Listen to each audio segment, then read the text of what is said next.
Hello and welcome back to another episode of Red Tinted Glasses. Slightly later in the week due to other commitments, but later in the week means not only has Duke made a spectacular return to the Dons, but Callum has made a spectacular return to the podcast as well. Welcome back, Callum. How are you doing? Thank you. I'm just back because we're doing really, really good, and I thought I'd take it to my chance to bask in the glory for now. But two miraculous comebacks from the most electrifying men in sports entertainment. And Phil, good to have you with us as always. You said on last week's show 13 was your lucky number, and 13 proved to be lucky for the Dons as well. A come from behind win as we defeated Hearts 3-2, and we'll be going over all the action on this show tonight as we're live on Friday night here on the YouTube channel before coming back next week to give a more in-depth look at the Celtic game and go over the international break. Obviously, a couple of Dons in actions last night. But Phil, how much did you think that run was going to maybe not continue when we found ourselves 2-1 down? Yeah, it was looking a bit touch and go. I think everyone was in kind of that sort of. I don't think anyone wanted to really vocalise it too much, but we're in that mindset of it was the sort of game that had all the hallmarks of being the one that we would slip up on. So it was. I definitely thought when it went 2-1 that it was looking a bit ropey, but have faith. Like I say, lucky 13, another Dons win. Callum's back. Happy days, happy gaze. Hey, who needs Pape Gaze? We're continuing the happy runs regardless. I think kind of driving to Pataudry on Sunday, between leaving my house and getting into the car, was when Nicholas Kuhn scored that late winner for Celtic.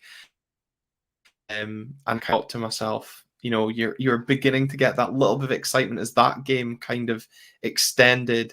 And you thought, there's a chance we could go top if that result had ended in a drawn Dingwall. Did you think, Calum, when Celtic got that late winner, that it had shades of, and I said this on Five Live the other night, shades of when we went to Motherwell in that kind of title challenge season when Tom Rogic scored a last minute winner at Kilmarnock, and then we tripped up against Motherwell, which ultimately kind of started the kind of end to our challenge that year. Did you think it was almost maybe kind of going to draw some similarities at the weekend? Yeah, it did sort of feel very familiar, and I was certainly in amongst the boat of feeling like this is where it's going to go wrong. Sold out crowd, Hearts have been utter shite. They've somehow won in the last minute against Minsk, and I just thought it was going to be the perfect storm for a collapse. Especially with Celtic losing and then coming back to win the game. I was at work doing a split shift, and the boy I was on with was a Celtic fan, and I was getting a little bit giddy at the time when they were losing, and then it all came crashing down right as I was leaving. So I don't know. I was very sceptical. It felt very nervous at Pataudry. I certainly felt that way anyway, and just thankfully we managed to pull through. But I really did think it was going to be it would have been so typical. You almost feel like after things going so well for so long, Hearts turn up, have not won a game domestically this season, and you thought maybe this is going to be it. But we were proved wrong, and hopefully maybe that's the sign of things to come. Yeah, and I think the way Hearts had kind of come to Pataudry with a rare breed of confidence, obviously buoyed by their win against Minsk on Thursday night, kind of continued that kind of good form. But Phil, kind of just touch on something that Callum mentioned there in terms of the nervousness. Did you kind of sense that at Pataudry on Sunday? As Callum says, a full crowd, which is obviously great to see, and it looks like the other games this month against Dundee United and Rangers are on course to be sellouts as well. But there did seem to kind of that air of nervousness. The atmosphere, I certainly felt kind of during the game, wasn't as high tempo as we've seen. And, certainly I know the St Mirren game was being referenced as one game, but did you sense that throughout from the South Stand as well? Yeah, no, a little bit. And I think, it kind of comes with the territory a little bit as well with it being a sellout, is you'll have quite a lot of people who maybe, haven't been to all the games this season and haven't quite been as immersed in sort of backing the team till the 90th minute and sort of how that's affected them. So I think that sort of played a factor. But I think it's that kind of, if you felt a little bit on the pitch, we'll discuss it a little bit later on, but there's quite a fair few slack passes in the midfield. There's a little bit of sort of shakes at the back. And I don't think that really helped with the sort of, I don't want to say magnitude of the game, as if it's some sort of title clincher, but it's a big game nonetheless. But I think it was a bit from the stands, a bit on the pitch. But hallmark of a good team is winning. When it is a little bit, your backs are up against it for a spell. So no, it was good to still come out with the 3 points in the end. I think there was more than a spell in that game that our backs were against the wall, but it's not the first time this season that we've not been at our best. Obviously, Phil, when we reviewed the Dundee game, we were speaking about similar kind of situation to be not being at our best, but still coming away with 3 points. And this is a new trait of the Jimmy Talen era, I guess, and the belief that he's installed not only in the players, but the fans as well, that we're actually, as kind of Sam Gordon references, the fans are playing their part in dragging the team over the line and sticking with the team. And we'll come on to speak about the atmosphere a little bit later on. But in terms of sticking with things, Callum, were you surprised after the Dundee game to see Jimmy Talen stick with an unchanged 11? I wasn't necessarily surprised, to be honest. It certainly felt like a game for Shinnie, but I suppose the one thing would have been the man who ultimately won the game for us, Ante Palaversa. That would maybe have been the only change, and probably one we'd have liked to have seen, certainly at halftime. Me and the guys, Remy, were saying he needs to come on at halftime because he'll be able to take control of this game, just a bit more composure, a bit more quality in the middle of the park with, as Phil mentioned, the ball getting given away in the midfield quite a lot, and we did maybe looked a bit shaky in defence as well. I mean, Gavin Malloy whacking the ball off. I think it was maybe George Grant before Shankland snapped at that chance after taking one touch to set himself. There was more than a few shaky moments, and it just felt like Palaversa's quality would have been able to just take control of the game a little bit more and ease things, both on the pitch and in the stand as well. But ultimately, the same team that did win in Dundee. So, do you change a winning side with the way things are going? Usually, the case is probably not. However, I suppose the positive right now for us is if you had changed it, there's plenty of players who can come in and sort of have that impact that we would like from them. Yeah, and I guess that's kind of something we could kind of chat about towards the end of the episode, and more so on next week's episode when we look more in depth to the Celtic game, that our bench for once is actually showing that little bit of strength and depth and quality coming off it, which obviously was used to our advantage in this game, and it wasn't just in Ante Palaversa as well. But Phil, on that first half, we stuck with the same 11. You've spoken about kind of some poor passing in the midfield, but it just took us a couple of minutes to take the lead. Toby Keskin's deflected shot, finding its way over Craig Gordon into the back of the net. Kind of similar to what we've seen in Aberdeen this season, starting positively, but unfortunately, I didn't really feel we kicked on from getting the opening goal. And it was Hearts that, for me, kind of had, well, I know Calum's already referenced one from Shankland, but most of the best chances in that first half.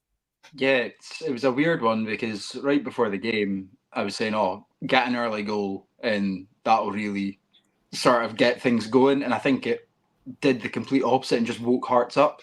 Because after that opening goal, it was basically all Hearts in terms of dominating the midfield. I think that sort of came with the making the change as well to a forward at the back and getting an extra body in. But yeah, no, I think it was exactly what we said last week with Keskinen. It's kind of what you want them to do is just get the ball, drive, take a shot, a snapshot, even if you don't think it's going in, play for a rebound. And, luckily a toe's been stuck out and it's gone past Gordon. So, yeah, good start. But like I say, it was a bit strange not to see us really kick on from that. And like I said, I don't know if that was mainly down to the change of Hearts or just the fact that maybe you take the foot off the gas a little bit. Yeah, I don't know if there was that kind of foot off the gas as such. I kind of was even kind of going in towards the second half, kind of couldn't remember a single save Craig Gordon had to make during the game. To be honest, even now, he's conceded 3 and I don't think he had a serious save to make. I can see Callum shaking his head there, probably in agreement that Gordon didn't have a save to make as well. But Callum, in terms of the kind of way Hearts responded, do you think it was, as Phil says, kind of us taking our foot off the gas, or more them kind of implementing their style? Because you saw them trying to kind of exploit us on the counter attack. Kevin Blanchard kind of speaking about Hearts noticing Malloy was nervous and trying to use maybe him as a weakness to their advantage. But I thought, well, we know what Hearts are like, and they kind of made the game very niggly in that first half, and were almost using that to their advantage as well, in kind of a bit more of a physical approach to our fast-paced approach that we like to play. Yeah, they certainly made it difficult for us, and I thought with such an early goal for us, Hearts' heads was maybe going to go down with the run they'd been on. I know they just won against Dinamo Minsk, but I was hoping that they'd have the feeling of sort of, oh, here we go again kind of thing, and the heads would go. But it did really seem to make them rally together, and they were certainly up for it physically. I mean, Shankland in particular in the early, in the opening exchanges of the game, you could see very clearly, I think maybe it helped because Malloy was on the south stand side, that he was targeting Malloy, and probably off the back of that mistake again against Dundee, and obviously the other centre half being Rubizic, so he was maybe trying to unsettle the weaker link of the two, and I think it worked. It certainly did work. As I mentioned, he was afforded that chance after a poor sort of clearance from Malloy, but they certainly showed that they were up for the fight, and it wasn't the sort of performance I would have expected after them going down so early. And it wasn't even the performance like Hearts. There's a good side there. We all know they've been hammer throwers sort of over the years, but now they actually have some good footballers as well. But it wasn't even that side of it that they were showing. It was the grittiness, the togetherness, and I think it just sort of maybe rumbled us a bit more. Maybe that our players thought that their heads were going to go down after taking such an early lead. Yeah, and I think maybe the fans were also a bit guilty of thinking that was the win secured after 2 minutes in taking the lead. I know obviously both of you are in the south stand sections apart, but in terms of that first half, obviously I mentioned a couple of niggly challenges. I just want to get both your opinions on Lawrence Shankland, and did you feel he was lucky to stay on the pitch in that first half? Because I think it was when he was already on a booking, there was an elbow that I want to say he threw in there and didn't get a talking to. Phil, I'll come to you first since I see you're already off mute. Yeah, no, he should have been off, in my opinion. I don't know how many fouls he got to commit in that half without so much as even getting spoken to. Like I say, already on a booking, he throws in that late one on, was it Malloy or McKenzie or whoever he threw the late one in on right at the south stand side, and somehow just avoided any sort of repercussion for that. And I think what made me laugh as well is much like his elbow, I think the boy Silla was sent off for even less the week before against Kilmarnock. So again, it comes down to consistency of it all. It just doesn't really make much sense. I don't think Silla's one was a red card, but you can't just kind of change your threshold week in, week out. But yeah, a little bit frustrating to see him still on. That Silla one was a second yellow, and it's maybe going to be controversial, but I think it's a definite booking because his arm's miles out and he catches Kennedy. But again, the referee obviously thinks that was a booking. So you know, Phil, it goes on your point about consistency in refereeing, but I can see that Calum majorly disagrees about that being a second booking. That is crazy talk, absolutely crazy talk. But Shankland got away with a few, and as mentioned by Christine McKechnie, sorry if I got your name wrong there, in the comments, Shankland was very lucky to stay on the pitch. He got away with quite a few before he got a yellow card. He certainly did, and then after that, I said at halftime as well, it sort of felt like he was getting like the Scott Brown treatment. You know how when like he would get a yellow card and still have like such niggly tiny fouls that he would just run the line perfectly well to none of them really warrant a second yellow card, but in honesty, they should mount up to warrant one. And certainly by the end of the game, I mean, I'm sure you've all seen the clip of him as well in the second half where he sticks his head into Mitov as well. But also, what's he doing? He's their captain. That is so stupid because that should be spotted, at least by an official or by VAR, whatever. I don't know what. I can't even remember what now they can get involved with, to be honest. But it's crazy, and I know he's probably frustrated and he's having a shite time of it, which is obviously excellent for us and excellent to see and hilarious. But it's absolutely crazy, and he was snapping at his chances. You could tell he was clearly frustrated, and it's very enjoyable to see him come back to Pataudry. And he's been on the correct end of things a few times, but see him on the wrong end of things once again and not deal with it very well was simply sublime. Yeah, I was getting a bit nervous in the second half at 2-2 with the "you fat bastard" chants. I was just expecting him to pop up and make it 3-2, and that kind of come back to haunt us a little bit, but thankfully it didn't. Our roving reporter Sam Gordon wants us to spend a few minutes speaking about Jack McKenzie's Zidane-esque back heel. Do you think that was maybe the deciding factor for Steve Clarke before calling Jack up to the squad ahead of this weekend's games? I think he would have had a lot of competition, because I think if you had a Brazilian granny somewhere out there, I think they would have been on the phone. Absolute parlour from the boy. Definitely meant it. Perfectly weighted. What a player. What a player. I think I said at the start of the season he was going down as my early contender for Player of the Year, and the back heels added some points for it. Yeah, I mean, I'm not sure he meant it. I think I'm more impressed he managed to pull it off. Callum, you think he meant that? That is crazy. Of course he meant it. It's stunning, and it's just a shame that later on in the passage of play, the ball just ended up getting ricocheted off Jamie McGrath's face. Imagine if that had ended up in a goal. Jack McKenzie with that little flick, it was superb. And I don't really know where it's come from, but if he's bringing out a few more tricks like that as well, he's got it in his locker, then I'm by all means all for it. Well, we can debate if whether or not he meant it or not till the cows come home. But Phil, Hearts' pressure did tell in that first half, and they grabbed an equaliser. But for me, I can't help but feel we majorly assisted the equaliser. Both Mitov and Devlin kind of getting in each other's way. For me, I apportion more blame on this goal toward Dimitar Mitov. I don't really feel he has to come for this ball. Nicky Devlin's under no pressure. You spoke about this on the last show, and we're going to speak about zonal marking twice on this episode, and I'm going to come to you on this. Do you think that goal is kind of a little bit down to the new kind of marking that we've taken from set pieces? Well, I think without a doubt. I mean, obviously, in my opinion, it comes from Mitov coming and doing his best Roos impression and flapping at the ball a bit.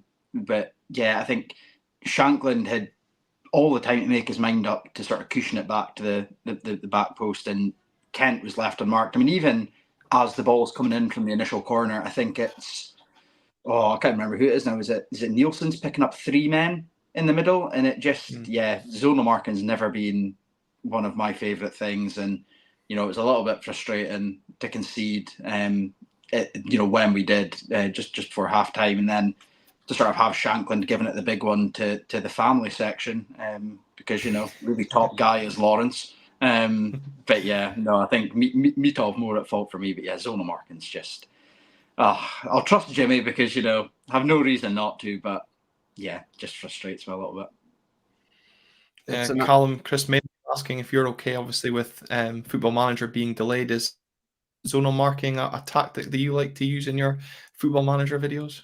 I actually used a little bit of mixed, and honestly, the Football Manager thing, I'm not happy about it whatsoever. I'm going to wait till March for the new game. So what's the point? Because then the squads will need updated in a couple of months. But regardless, absolute crime also to leave Shankland with all that space to pick out Frankie Kent. And Frankie Kent, probably the best header of the ball on the Hearts side. Their fans literally got a chant, in which features the lyrics, "He'll head the fucker back." And he headed into the back of the net. Absolute crime that they were so wide open. And I think it was largely Mitov's fault. I think at the time I was like, Devlin needs to clear out the way, but at the same time he's just got eyes on the ball, so he's not going to know the keeper's going to come flying out. And I think Mitov was he was annoyed that he didn't catch, I think, the one originally. 'Cause it was one that was like looping towards like the far post, and then he sort of put it out for a corner. And I think he was frustrated either that he wasn't able to catch it or that he even needed to touch it. I'm not even sure if he did. So then he tried to sort of atone for that by coming out to get the ball, and I think maybe a bit too hastily. And even if he just comes out and gets a big fist on it, then it's absolutely fine. But a bit of a howler, thankfully, not going to come back to cost us. And if he gets those out of his system sort of now, when he's done no other wrong at all, then I'm okay with it, just in hindsight. But at the time, wasn't happy. Yeah, and I actually have a funny feeling that the kind of indecision between both, as you kind of touched there on the catch or punch, has a knock-on effect to the second goal. But I think, Phil, at halftime, 1-1, as we kind of discussed, not really being at our best. Halftime probably came at the better time for Aberdeen, just gave us that chance to regroup and reassess with, I think we've all kind of mentioned, everyone in and around our social circles at Pittodrie at halftime was discussing what changes could be made. But Jimmy Talen didn't make any changes. Again, were you surprised to see him just stick with that 11? Yes and no. I wasn't surprised in the sense of, we've not really seen him make too many halftime changes in his time here. He always likes to sort of react to how things are going. Personally, I was a little bit surprised I didn't see Palaversa coming on. He was a player that I kind of wanted in from the start, just to kind of get his foot in the ball. And I think as the game panned out as well, with Hearts making that change to the four at the back and getting the extra body in midfield, I think it would have been better to have him on a little bit sooner. If I was to single out anyone, it would be Nielsen's first half. I think was a little bit subpar, but I think that's, really just down to how good he's actually been this season. If that's a subpar half, then you won't mind one of them every now and again if he's at the same level as normal. So, a little bit surprised not to see Palaversa coming on, but that would have probably been the only change I would have been inclined to make at halftime. Yeah, and I think I'd have been in agreement had Palaversa come on for Nielsen. I don't think we're criticising Nielsen directly. I think you're absolutely right, Phil. It's in terms of the standards that he's set himself, that when he has that bad game, it becomes a bit more highlighted. I think his performance at Dundee, we spoke about obviously on the last show, but Calum, he managed to keep his feet in this this match, but some of his kind of first touch and passing seemed to be a bit suspect. I don't know, we were speaking about nervousness from the fans. I don't know if there was a little bit of nervousness in some of the players as well. But that midfield in particular just didn't seem to kind of sit right until about the 70th minute. No, I don't think it did, and certainly with Nielsen, I think I totally agree in the fact that you just have such high standards for him now that he just makes everything look a breeze, and he's always in the right place at the right time. So when things aren't quite there, it looks way worse than maybe it actually is, or maybe it is statistically, going by numbers. But I don't think he was the only one. I think Devlin was giving the ball away a couple of times as well, and it just seemed a bit chaotic, to be honest, in that first half. And we were really trying to play out, but Hearts were had a high line, but then weren't pressing us. So it was very, very bizarre. I think it was similar to what we did at Pauk at home, and where we did the same thing, with a corner. All of our players were a goal kick. All of our players were so high, and they were still trying to play out around us. So then any slight mistake they were able to capitalize on without actually pressing. But it was a bit chaotic, and I think we accept it. Again, similar with the Mitov thing. If that's the worst it's going to get, or if he gets those mistakes out in a game like this where we still go on to win, then it's absolutely okay with me. Yeah, and I think that's kind of the in inverted commas, I guess, issue from the weekend was that we know Celtic are coming up next, and everyone's drawing comparisons to, if we play this against Celtic, we'll get pumped type thing. So yes, we're making those mistakes in this sort of game and getting away with it, but we can't keep doing that going forward. I think, though, as well, why maybe some of that frustration was kind of itching to get out from the crowd was because they sensed, or maybe expected, that we were playing bottom of the league Hearts. They hadn't won a domestic game this season. I think someone also pointed out the fact that Hearts haven't won a game in front of a crowd for over 5 months, because, of course, that Mints game was behind closed doors. So, again, I think the more we win, the more we as fans expect us to go on to win games. And that expectation was maybe a reason for some of the frustration, but ultimately, didn't cost us. And look, I think it's right to be nervous because these players want to do their best. They've set themselves that standard in the early parts of the season, and unfortunately, when you set such high standards, any slip becomes kind of magnified, I guess. And that takes me on nicely to Kenneth Vargas, who was put clean through. And when he was bearing down on Mitov Calum, you must have thought, well, that's going to be 2-1. Yeah, I certainly did, and thankfully it was him. I don't even know what he's thinking in that situation. First of all, there's a total fuck up between Malloy and McKenzie, which just looked severe miscommunication, but again, a bit of a concern from I guess the Malloy side more than anything else. Yeah. But once he's through on goal, the one option that's not on really is to try and chip Dimitar Mitov, who's a big guy and he's still standing. And you see it afterwards. It's not actually anywhere near. I don't know why he's done that. He could have just rolled it to Shankland, who would have had an open goal to hit. Unbelievable. And I think maybe that was the point where I sort of thought, oh, okay, well, maybe that's where the tide turns. Not really the case, but oh my goodness, I have not a clue what he was thinking in doing that. And I think I'd be so frustrated if that was one of our strikers being down on goal and he had so many other options there and he decides to try and be clever and just makes a total arse of it. That being said, if it comes off, you're like, okay, fair play. That's absolutely brilliant. But you've got to get it right because dearie me, when it doesn't, it looks horrendous, doesn't it? Yeah, I'm gonna maybe cause some more controversy again on this episode, but I can't help but feel that opportunity just reminded me of watching Darren Mackey one-on-one with a goalkeeper when he had too much time and he just never picked the right option. And the one that sticks out for me was when he was bearing down on Oliver Kahn at the Allianz, and he unfortunately put it just past the post. And I'm pretty sure that would have put us 1-0 up on the. And it just, honestly, I can still picture it to this day.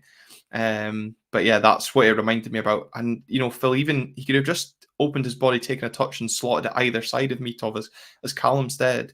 Mitov was standing up and standing tall. He literally did pick the worst option, thankfully for us. Yeah, much like, Callum was saying, I just don't get why he's gone for that. I mean, it's 1-1. If Hearts were 3-1 up, you're thinking, okay, fair enough. Like, you're 3-1 up, take the piss, do whatever you want to do. But at 1-1, and then the fact that afterwards he's laughing to himself. If I was a Hearts fan, my head would have been on Mars if that was, like Clarkson going through on goal and he's tried that 1-1 and then laughs after it. My head would be on Pluto. So I kind of understand all the Hearts fans' reaction on Twitter about wanting him gone after that. But yeah, thankfully for us, I suppose it was, the wrong person in the right place. If it was maybe the likes of Shankland, you're probably looking at 2-1 there, as much as he had, fluffed up a couple of chances earlier on in the game. But yeah, thankfully it didn't come back to haunt us. I also don't think in that situation Shankland would have squared it to Vargas. I think he'd have been in his own right as well. And I wasn't actually ever convinced that the pass to Shankland was on, because I thought Shankland was actually quite a bit behind Vargas, but thankfully we'll never know. Unfortunately, though, Hearts did go on to get themselves in front in the game. Again, a set piece kind of is the reason for the downfall. This time opts for the punch instead of the catch. I've got kind of no issue on that. For me, Callum, the issue was with the press once the ball gets cleared. I think it was Shinnie and Devlin. I think the two of them not really sure whether to come or go.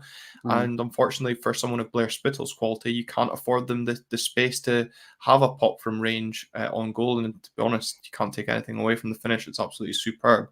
And nothing Mitov can do about that into the bottom corner. No, certainly not when it's got all that bodies to come through as well. But it was a brilliant finish from Blair Spittle. But they've got to do so much more to get out, to close him down, to close sort of the angle that he has to aim at, or anything really. I mean, Shinnie, I think was caught between two minds in particular, because Shankland was to his right, out on Hart's left hand side, which, I mean, fair enough, being in two minds about that, but Devlin, or I think Nilsson maybe ended up being one of the closer ones to him as well. Got to do much more to rush him, to to close the angle, to try and get your body in the way by any way, shape, or form. But nothing can be taken away from the finish itself. When he's got all that room, he just picked his spot and put it away excellently. Yeah, and Phil, I guess again, that's potentially down to that zonal marking because we've got those players all back. And I think the other thing that was annoying me as well at 1-1, and I can't remember if I had a couple of corners at 2-1 as well, we were taking everybody back for the corners. It was frustrating me that we weren't leaving somebody up. And just, even if it was Leighton Clarkson, Leighton Clarkson's not going to win many headers against that tall Hearts team. Just put him up there, and they've immediately got to drop a couple of players back. So for me, just a couple of small things at the way the game was going. But hey, look, at least these are just small inconveniences that prove to be nothing come full time. Yeah, I think it is partially an issue with the zonal marking. I mean, from what I can remember of how we're set up against Hearts corners, is we just seem to have such an overload at the back post, and I don't quite get it. Like, I think that's what caused the sort of press to be so poor out to Spittle, and I think that in itself is a little bit frustrating because, how many times did we see Spittle do the exact same thing for Motherwell last season, get the ball at the edge of the box and, either rifle it in or float one back into the back post or something. So, yeah, it was a little bit frustrating because it just...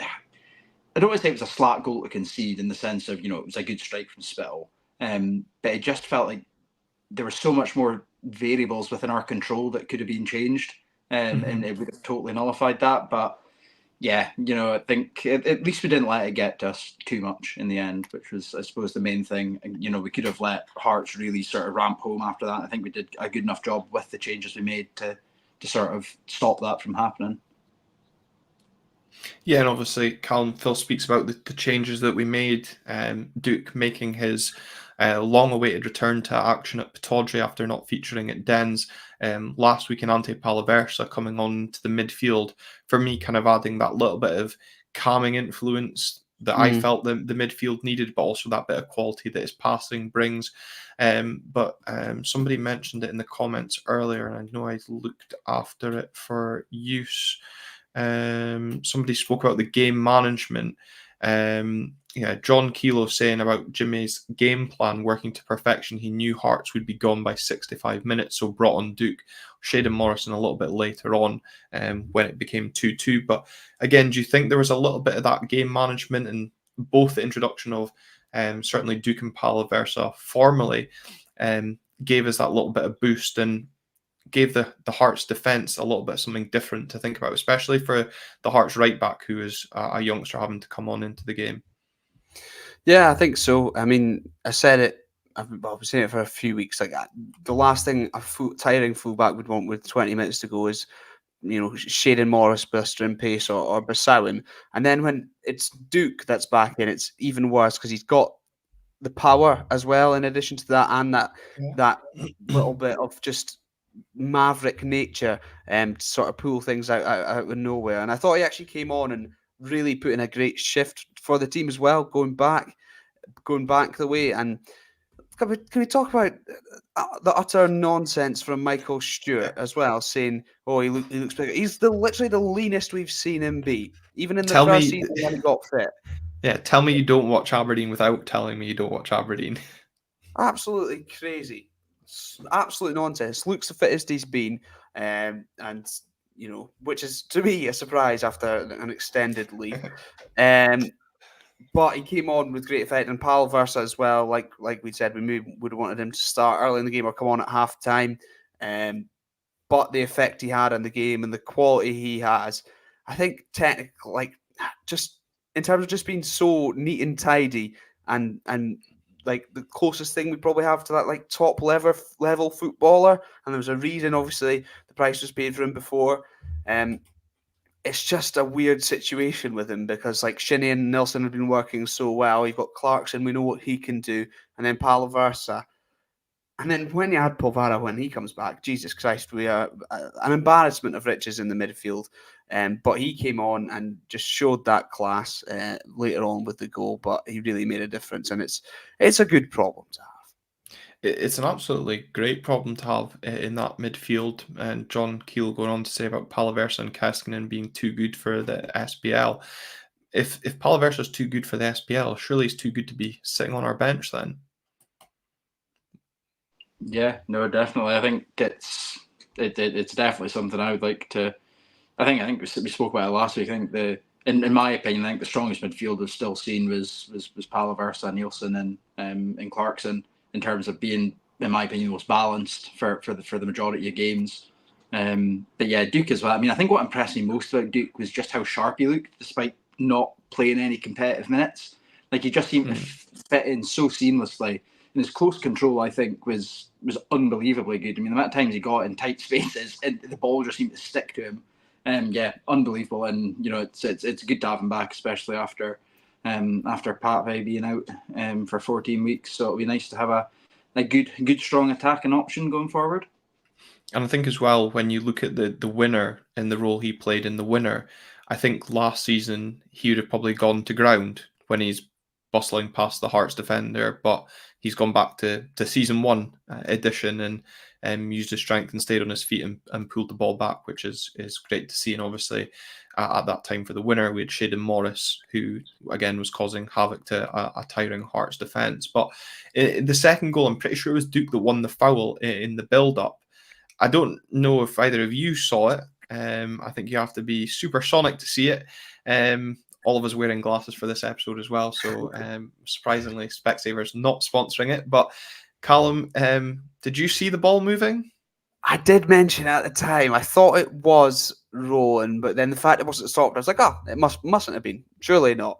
In hindsight, it certainly was. And I understand the complaints in that it should have been brought back.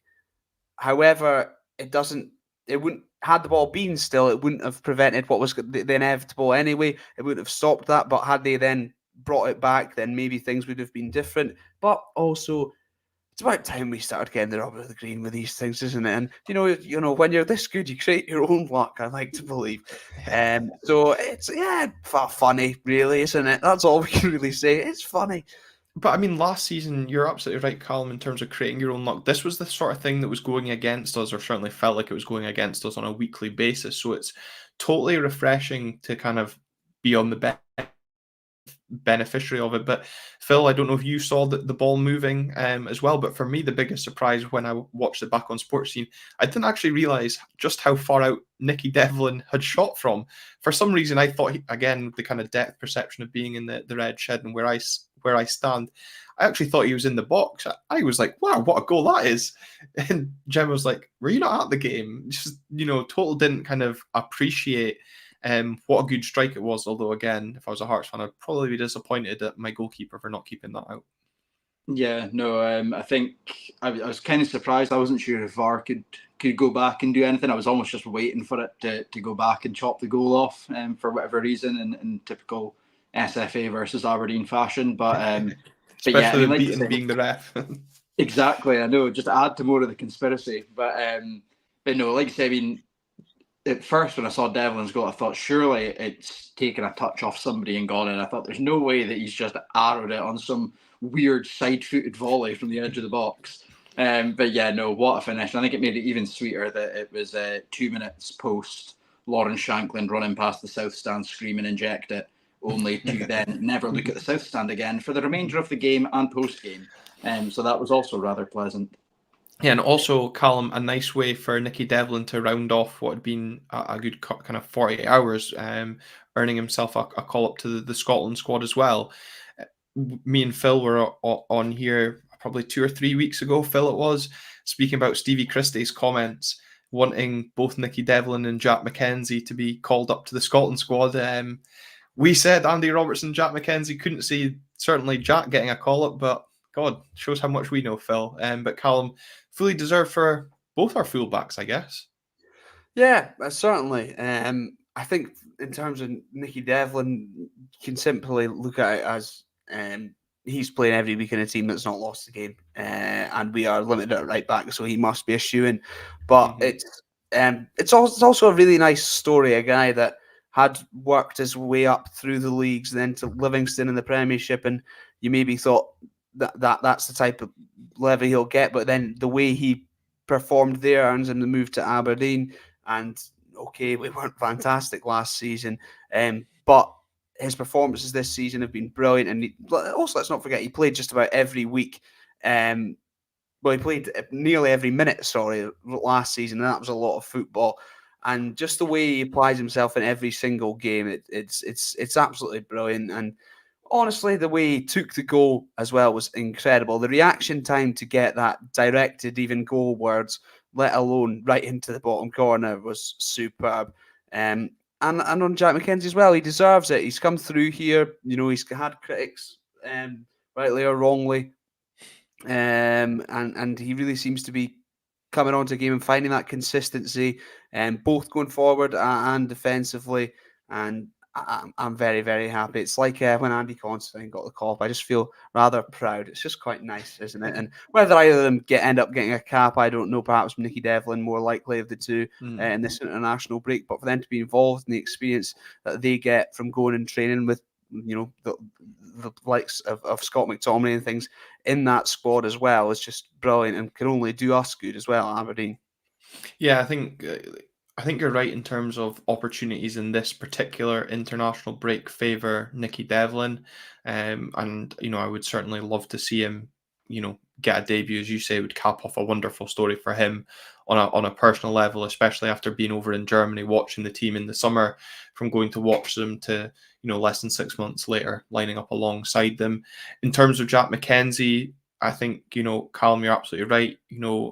He's a player that's underrated, underappreciated by probably the Aberdeen support as well. I think you're right, has a lot of similarities to the Considine story as well. I think you also have to look at the fact that under-21s have 2 huge games coming up in terms of their chances for qualification for the Euros, which maybe benefits Jack in the sense that Josh Doig's not followed the path that he would have expected in terms of getting a call-up. But fair play to Jack, he's not featured for any of the youth teams at a national level. So to get fast-tracked straight into the national team is great for him. And Phil, to top it off for Aberdeen, Kevin Nisbet then went on to replace Lawrence Shankland. Yeah, it's I've been quite enjoying the Lawrence Shankland hate watch that's been going on since Sunday. It's been rather pleasant. Just a very dislikable man. And all the better that Kevin Nisbet's replaced him, because that'll just wind up the right bunch ideally. But yeah, no, like I said, I think it all 3 of those call-ups are really just reward for how well we've been doing as a team this season. Even looking at Nicky Devlin being the most likely to play, compared to Ralston, who's sort of been a bench player for Celtic so far this season. Really, players should be called up on their merit. And should be rewarded for it. So it'd be good to see Devlin getting that run out. And again, it's like you've both said, it's that feel good story. A guy who's worked his way up, he's into his 30s, and he gets his first Scotland call up. And really, it deserved, very much deserved. So yeah, hopefully see him getting a good run out. I think on Nisbet, though, I have to say I was a bit surprised to see him being called up. I know Andy Wright's put a comment there about Nisbet getting the call up, and he didn't think he should. Again, Phil, I know we might sound like a broken record speaking about this, but I didn't feel he did much on Sunday. Again, probably not getting most of the service. But in terms of, if you just kind of look out of it, I guess, out of context, the fact that we've got 3 players called up within a week to the Scotland national setup. Obviously, we're recording this live on night. Topi Keskinen started for the Finnish squad last night. Jamie McGrath came on as the Irish won that game 2-1. You've got Mitov in the Bulgaria squad. You've got Rubezic in the Montenegro squad. It just shows the kind of platform that coming to Aberdeen can kind of enhance your international reputation as well. Yeah, definitely. And I think that's, I think we've said this before when we spoke about the international breaks. It just bodes ever greater into our sort of transfer policy of, sign for us, you'll get internationally recognised, you'll get the opportunities to play in Europe, and you'll get that opportunity to sort of step up to, one of the top leagues, should your performances merit it. So yeah, again, I think it's, and even in the case of Jack McKenzie, it's, a real sort of tribute to the hard work of how good the youth staff are at the club as well. It'll be a real good feel-good story for them, seeing someone they've worked with for the best part of, 10, 12 years, getting the call up to the national team. So no, it's good seeing. It's nice, to see Aberdeen finally getting a little bit of recognition as well from the national setup. I know there's been a lot made of John Carver's comments about the long drive up to Aberdeen finally being worth it or whatever. But yeah, so hopefully it's the start of more of, even outside of Aberdeen, just more players from the Scottish League, maybe getting that nod. Yeah, and Calum, I guess the key for all our players on international duty, as Sam Gordon said, was just don't get injured. But there is a small part of me that is a bit frustrated at some of these call-ups coming at the expense of Celtic players pulling out of squads, especially given who our next game is. Yeah, true. However, I suppose if Greg Taylor is injured and out of the game against Aberdeen, then maybe it's not a total end of the world. But if they got, I'm just thinking about Bukayo Saka getting injured last night for England, and Arsenal fans must be absolutely fuming about that.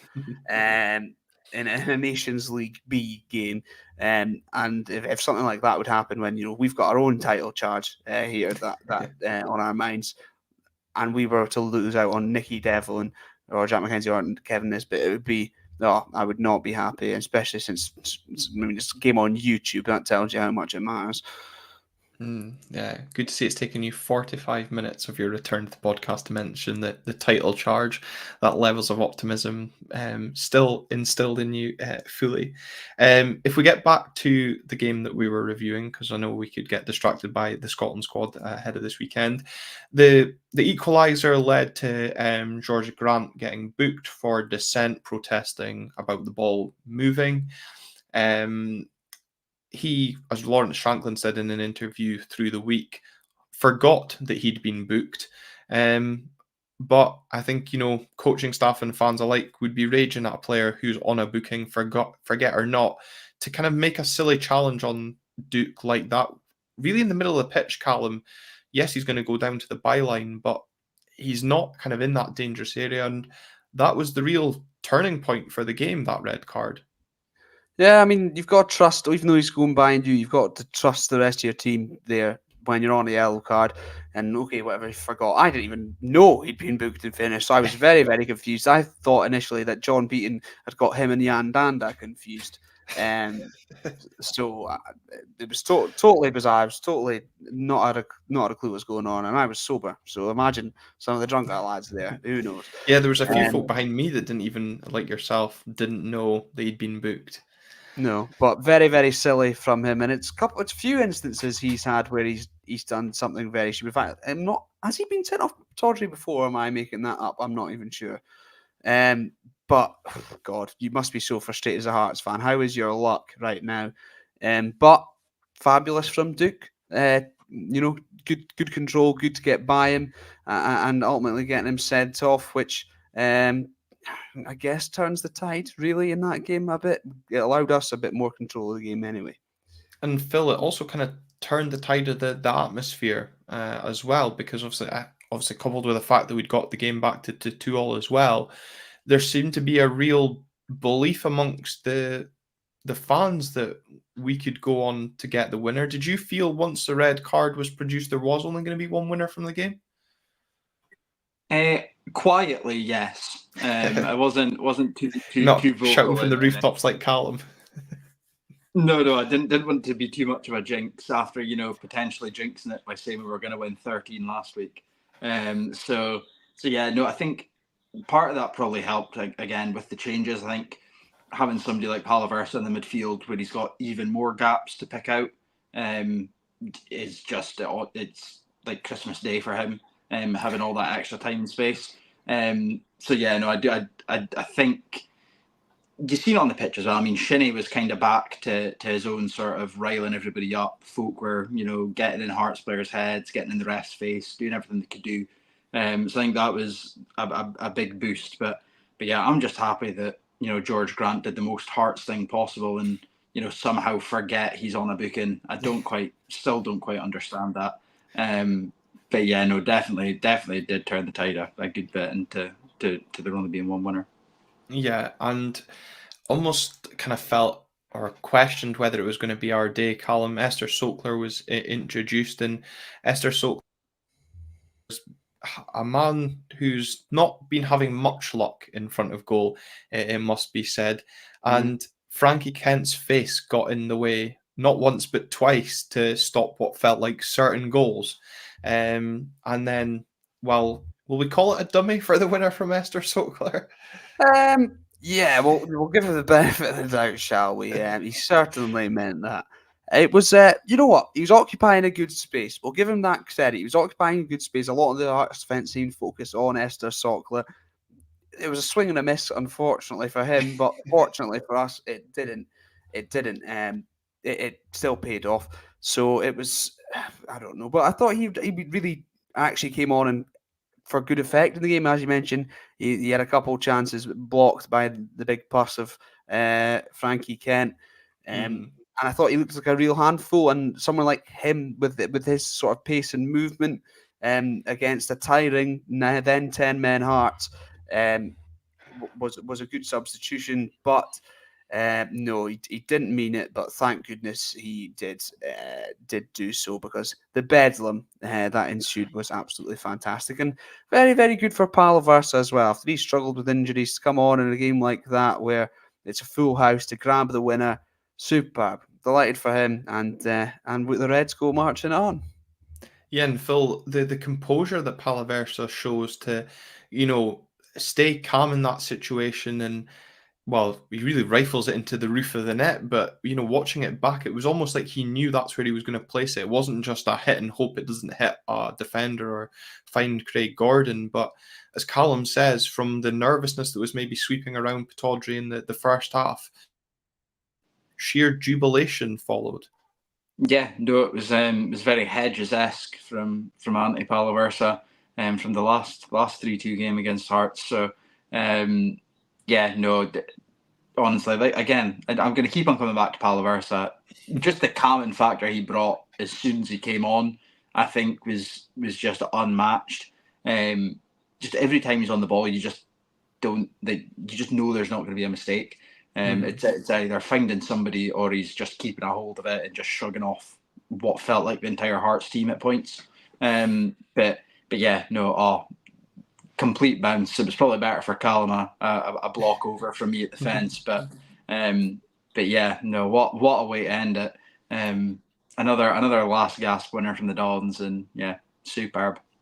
And Calum, I guess it just kind of shows the shift in mentality of this team, because as Phil says there, it's another last gaps winner. That's 3 already this season, 2 obviously being at home, but this team just doesn't know when it's beaten, and the fans are sticking with them to the death.